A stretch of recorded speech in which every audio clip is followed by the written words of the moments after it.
Welcome to the deep dive.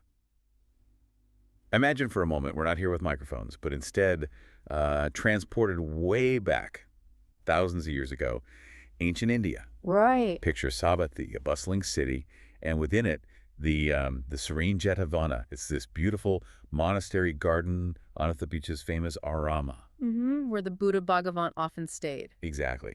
And in this, seemingly peaceful place, a really minor incident happens. Almost lost to time. But it wasn't minor in its impact. Not at all. It sparked something huge, a major ethical guideline that, well, it still resonates today. It really does. So today, we're doing a deep dive into an excerpt from this historical text, Nissaggiya 9. It's fascinating. It reveals this surprisingly specific rule from early monastic life. Yeah, it's quite detailed. And our mission really is to pull out the core insights from this ancient story. We're looking at generosity, expectation, and how communities keep things harmonious. Absolutely, that balance. So what exactly went down? Where does the story start? Okay, so the scene is right there in that monastery, Jetavana. And you've got these two men, just ordinary householders.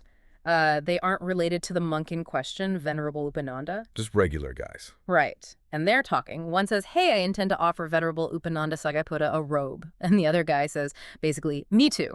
Same idea. So just a nice spontaneous thought. Yeah. An act of generosity. Exactly. Just two people wanting to do something kind for this monk. It starts off very positive. But, oh, there's usually a but in these stories, isn't there? There often is. So a subtle shift happens. An alms-gathering monk, one doing his rounds, he happens to overhear this conversation. He hears this plan, this good news. And what does he do? Just passes it along. He does. He goes and reports it straight to Venerable Upananda. Seems harmless enough, right? Just passing along info. Yeah, on the surface. Yeah. But you hinted maybe even well-intentioned news could be tricky in that context. Well, that's the question, isn't it? Because here's where it gets really interesting. Upananda hears this news. And even though he wasn't explicitly invited beforehand, the text is very clear. It says, Pobe apavarya, meaning uninvited. Right, uninvited. He goes directly to these two men. Wow, okay. He seeks them out, uninvited. He does. So let's get into what happened next. She shows up. He confirms, hey, I hear you guys want to offer me robes.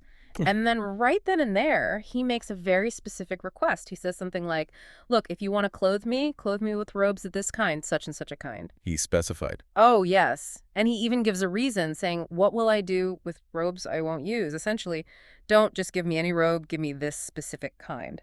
The text calls this making a specification, vikapa apajaya. Whoa.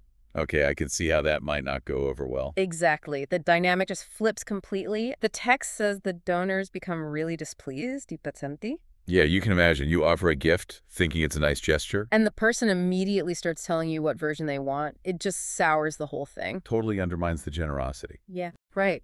So they start complaining amongst themselves, saying things like, wow, these Sakyan ascetics, they're really desirous, aren't they? And discontent. Ouch. They're basically asking, how could Upananda, totally uninvited, just show up and make demands like this? It's seen as a major breach of etiquette. So their goodwill just evaporates, turns into resentment. Completely.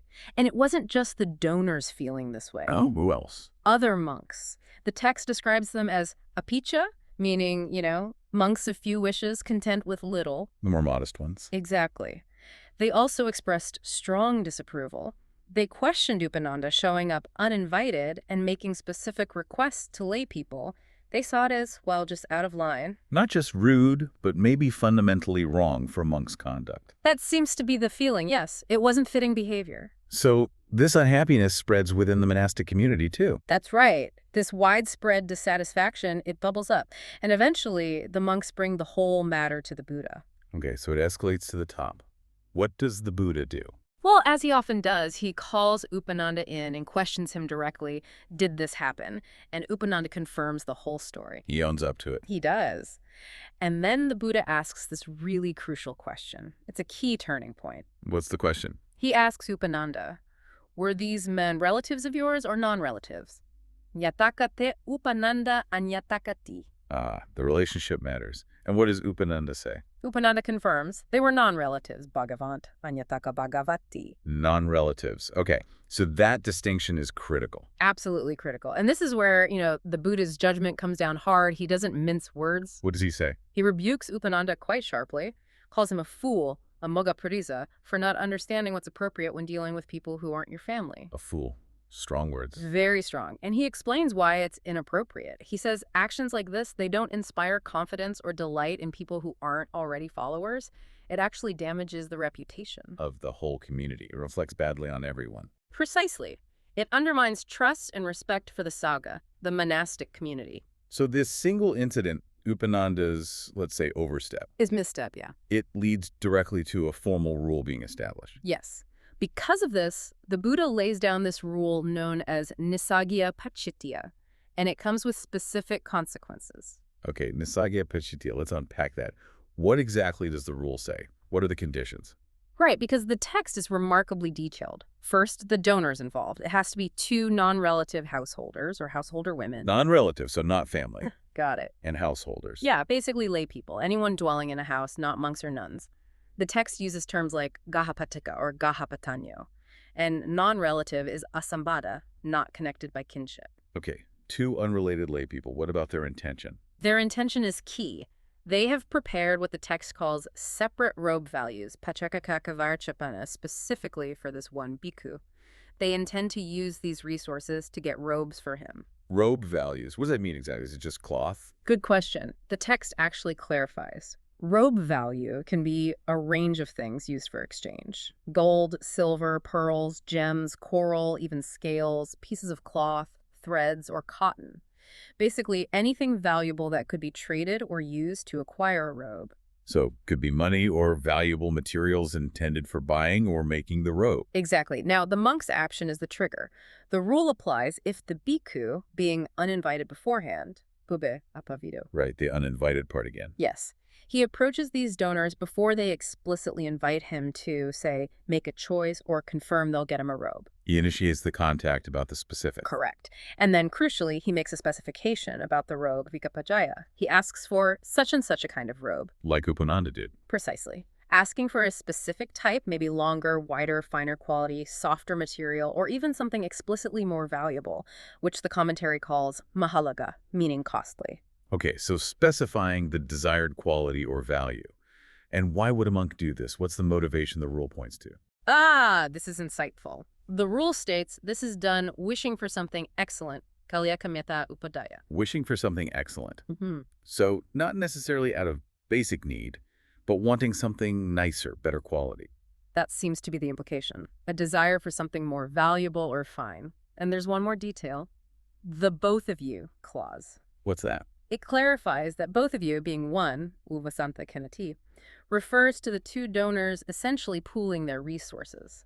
They're combining their robe values. To get the one specific robe the monk asked for. Exactly. It emphasizes that their combined effort is directed towards fulfilling that specific solicited request. Okay, so the conditions are 2 non-relative lay donors with funds materials for a monk. The monk approaches uninvited, specifies a better robe, motivated by wanting something excellent, and the donors pool resources for that specific item. You've got it. That's the scenario. And if a monk does all that, what's the consequence? You mentioned Nissaggiya. Right. If all those conditions are met, it results in a Nissaggiya offense. Nissaggiya means it requires forfeiture. The robe acquired through this process must be given up, forfeited. He doesn't get to keep the fancy robe he asked for. Nope, he loses it. And patitiya means it's an offense requiring expiation. The monk has to formally confess this transgression to the community to, clear the air and restore their standing.